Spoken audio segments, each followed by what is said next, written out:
Hello, I'm Nick Bakerjean, and for my industry research, I'll be discussing 4 topics in gaming. My interested topics are virtual reality in video games, microtransaction in video games, used games and its effect on the industry, movies based on video games. Why are they unsuccessful? My virtual reality sources follow. Source 1, a study of immersive game context, system designs, and modeling for virtual reality technology. Source 2, comparing 2 types of navigational interfaces for virtual reality. And Source 3, bringing virtual reality home, a new technology.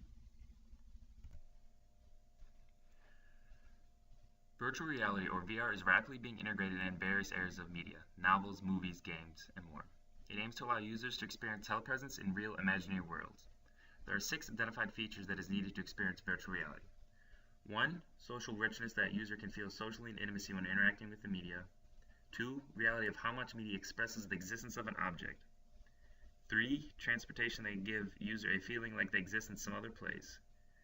4. Immersion, that gives a feeling like the user is falling in virtual environment throughout the media. 5. The existence of a social actor within the medium. And 6. Situation where the medium acts as the social actor. Fundamental tasks of virtual reality is to combine communication medium and the human body. This source discussed 2 different designs in virtual reality. Virtual reality game context model using flowcharts, and it was compared and analyzed to immersive virtual reality game context design modeling, or short for unified modeling language. These are images of a standard flowchart design and a unified model language design. The comparison analysis of both can be as follows. The UML is more efficient and standardized in terms of using visual expression and logical expression capability as compared to that of the general flowchart. Complicated data is possible to express logically with the UML design, which is why designers wanting to use VR will pick up on this design model more.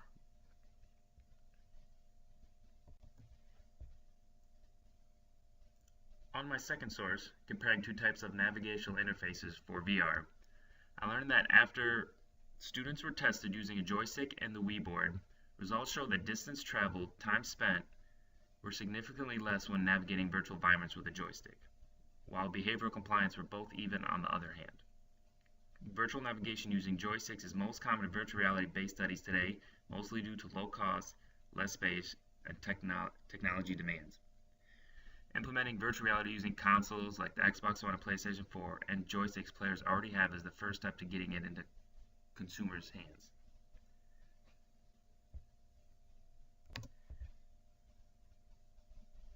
These are images of virtual reality designs being implemented today. The 2 on the right are Oculus Rift, and the 2 on the left are Omni.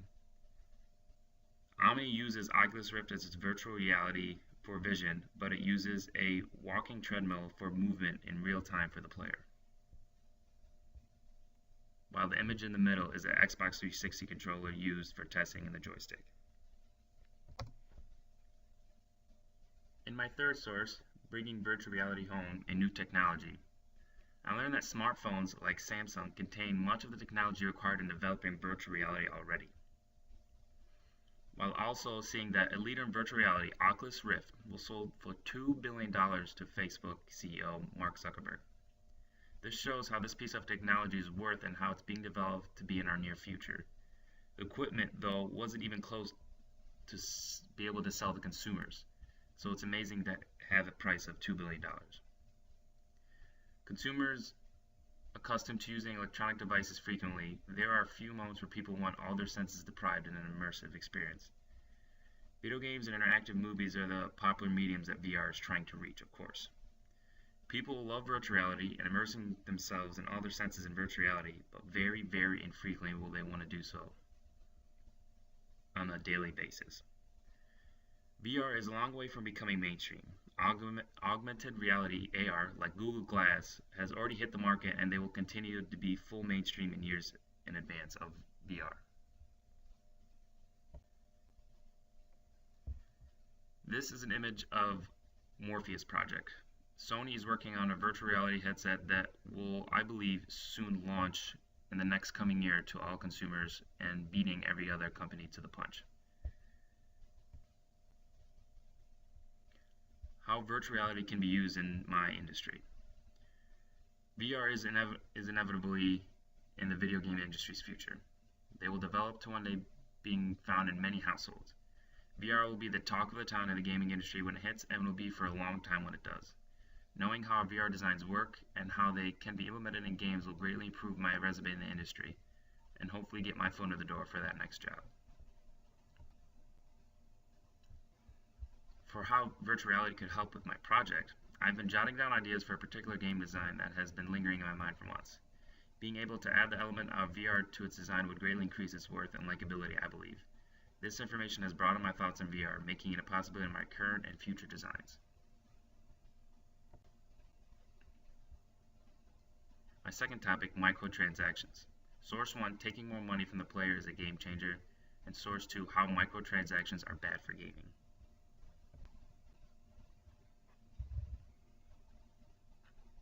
This source has truly showed me how much microtransactions really rake in. King, makers of Candy Crush, raked in about $2.4 billion worth of microtransactions each year after its release. Put that into perspective, Avatar the movie grossed a total of $2.78 billion 5 years after its release, while Grand Theft Auto V, another video game, grossed $2 billion since its release. Though the first idea of microtransaction was that you could buy things that change the aesthetics of your character, or something the player would enjoy without altering the gameplay, though this is tipping the other way. Microtransactions are taking away mechanics from the actual game. They are going nowhere because publishers are in the business to make money, and microtransactions are an easy, cheap way to do so, so they will be continually implemented in the design system. Microtransactions also show a fine line between making a player take the character up the level and collect items in a way that makes sense to story, and making a joyless experience to encourage players to spend money to reduce repetition, and this causes people to worry. These are both screenshots from current apps in the market. You'll notice they're selling in-game currency for actual physical currency in the real world, at an outrageous rate if you ask me, and people are spending dollars and dollars on these fake currencies with their actual money. For my second source, how microtransactions are bad for gaming, I learned that arcades were early forms of microtransactions that I never really realized. Some games add microtransactions that are an additive on top of an already polished game, which is great, but others, like we're seeing now, are designing ways to build and manipulate basic psychology and squeeze as much money as possible from a user. Though not every game with microtransactions are out to scam and squeeze out money from its users, of course. Exploitative microtransactions are built from different models. Design philosophies seem to be structured to allocate money over providing meaningful and entertaining experiences. Though core gamers like myself scoff at the dangers of microtransactions and know not to deal with them. But there's a problem. For many of these casual microtransactions, games are found on social media sites or applications, becoming the first intro to gaming for some players, like our kids. We can see a similar profitability model governing casino gambling today. Gaming is still a young entertainment medium. Rules of design are being created and refined as we speak, but design around education, intuition, innovation, and thorough testing are bedrock, some which best games in history have been laid.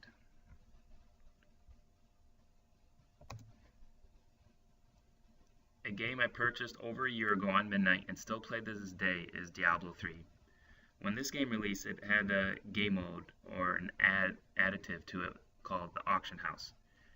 Here you can go spend in-game gold on items that other players were selling, or you can transfer physical real-world currency into the gold and the in-game currency to buy these items. So pretty much you were buying the best items in the games just to become the strongest without having the feeling of actually finding it. This auction house was eventually taken down from all the feedback gamers have given, which is a good thing about the gaming industry, is that they listen to their feedback. How microtransactions are used in the industry? I have nothing against microtransactions when used the right way. It is this way that I hope to use if I ever come across these transactions in my career. Knowing how to implement them the right way of microtransactions can increase your stock with the consumers.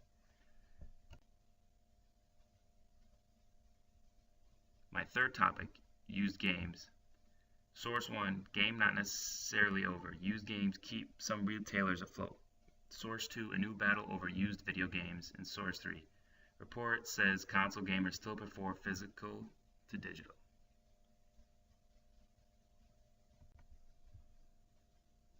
From my first source, I learned that 12 years ago today, used games grossed around $1 billion. GameStop is the largest video game retail store in the nation and is one that I use frequently to buy games from. They are the ones that also started the used games policy. Used games accounted for just 25.5% of sales in GameStop's first quarter, but comprised of 50% of the company's gross profit. Of course, publishers make $0 on games that are resold through retailers like GameStop, so that is their side of the issue. But publishers have begun to counter with digital downloads on console. This could eventually destroy the retail stores and the used game policy. This is a typical shelf you'd see at GameStop. All the games shown are pre-owned from previous owners and are being sold at a cheaper price because of that.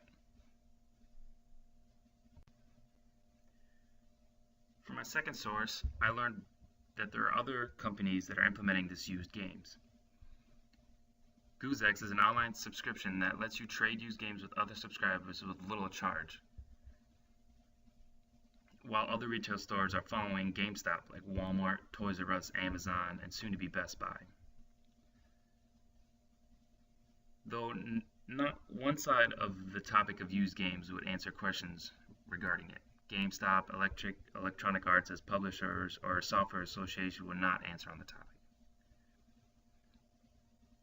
Some games like GTA release downloadable content that wouldn't work on used copies, making you hold on to the physical copy of the game to get that downloadable content if you so wished. Digital downloads will provide gamers with incentive to hold on to their old game discs, of course. But, of course, there are games that are worth the full price while others are worth a used price. I have personally put in hundreds of hours in a game that I bought for $60 while I finished another game with 10 hours and I've spent $60 on that as well. That's not satisfying. The video game industry is a medium and its biggest fans are young kids that don't have deep pockets to fund their gaming habits. And prior to the next generation of consoles being Xbox One and PlayStation 4, the companies discussed the nuclear option. This was a serious topic that was released through the internet that the company were releasing consoles that would totally cut out used games, making them not playable on their consoles. This, of course, was not implemented, and for good reason. From the third source, I came to learn that, of course, console gamers have a knack for physical copies of the games. They preferred the actual copy instead of the digital downloads. But I didn't know that only 20% of console game purchases were digital in the past year. Though it is an upcoming implementation in the gaming industry, I'm sure the percentage will greatly increase in the years to come. I've also noticed that major publishers like Activision and EA get most of their growing digital revenue from DLC or subscription fees. So that is their focus when it comes to the digital downloads, not for full games. Though when this article interviewed PC gamers as well as console gamers, almost 100% of the people interviewed had higher satisfaction with digital experience than console gamers. Console gamers are concerned what happens after the purchase, missing feeling of ownership. The physical ability is lost, while it still gives the ability to be resold as a used game, while digital downloads don't. To bring the crash on the physical world of video games, there needs to be a streaming service as reliable as Netflix that's available to gamers. Those interviewed were twice as likely to want a streaming service like this for games on an all-digital console in the future. An image of a video gamer that loves to have physical copies of games. This is a rare sight, and you will not see many households have this wall. The reason 100% of PC gamers would prefer digital downloads is because of Steam. Steam is a service that was implemented a couple years ago that brought digital games at cheaper prices to PC holders. And this is what we're beginning to see on consoles with sales and discounts throughout each month to encourage people to buy their games and not through retail stores. How used games can be used in the industry? This information gives me a more in-depth look at the retail stores, publishers, and consumers. Finding a niche that completes all is key. Digital downloads are convenient for the consumers, unless fan a physical copy, and for publishers. Used games are also convenient for the consumers, but also the retail store. In both cases, the consumer wins, so implementing both physical and digital copies for sale is a smart move in our generation of gaming. And my last topic, movie video game sources. Source 1, film, game industry converge.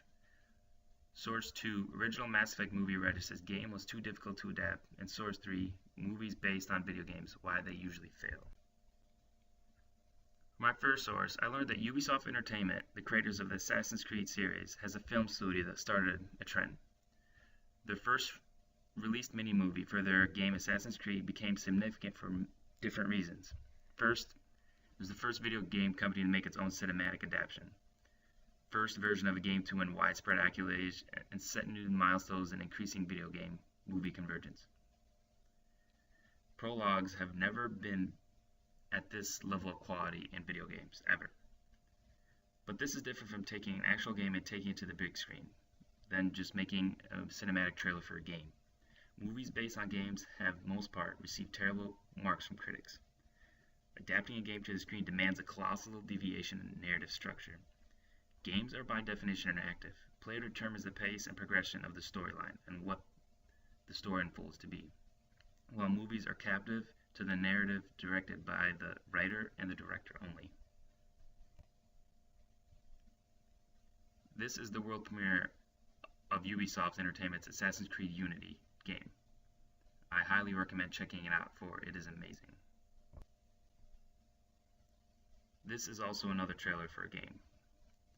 Blizzard recently announced a new game they're creating called Overwatch. The trailer can easily be an animated movie, but it's just a premiere trailer for an upcoming game. It really shows the potential of video game makers and how they know have upped their quality of animation and cinematic motion in their games. These are examples of two movies that weren't a complete bust that were based on video games. The first Tomb Raider was great, most because of Angelina Jolie. They created a sequel which plummeted because there was no story to tell after the first. The first Resident Evil was also a great hit, except when they created two other sequels, the stocks plummeted and people stopped going to see them. From another source on the topic, movies based on video games, why they usually fail, I learned that there was actually a Mario Brothers movie created. I never saw it, I never heard of it, but I will definitely need to see it now to really see how bad it was. Movies based on video games practically have nothing to work with plot-wise. Video games, people play with deep stories of the role-playing variety, and those take months usually to finish themselves. Doing a movie on this game type would create a long, boring movie. We create movies in multiple parts just to try and cover a whole novel today. Movies on games might need to do the same thing to really get the full story. A game has to have a truly paper-thin plot or story for it to be covered well in a movie. Need for Speed is a simple game revolved around racing. A Need for Speed movie was recently made and released with good critic reviews. I even watched the movie and agreed, so it shows hope for this topic. Recently released by Blizzard, they are creating a Warcraft movie for their franchise of games. This can also be a good step on this topic from implementing video games to the big screen. A third source on the topic, original Mass Effect movie writer says game was too difficult to adapt. The source goes in depth about how a writer was put on the script to take the game and turn it into a movie, was eventually fired because the adaptation was too hard.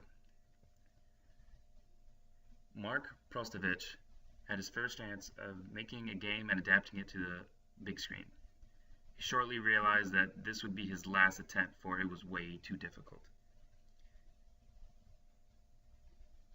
He admits that there is so much material narratively within the game that it takes over 20 hours to finish, so how could you jam that in a 2-hour movie session? He even eventually went to say it was impossible to do so. You must retain as much creative control as possible over properties and make sure that each movie has its own story instead of adapting it to one that is already told in a video game. And this is very true.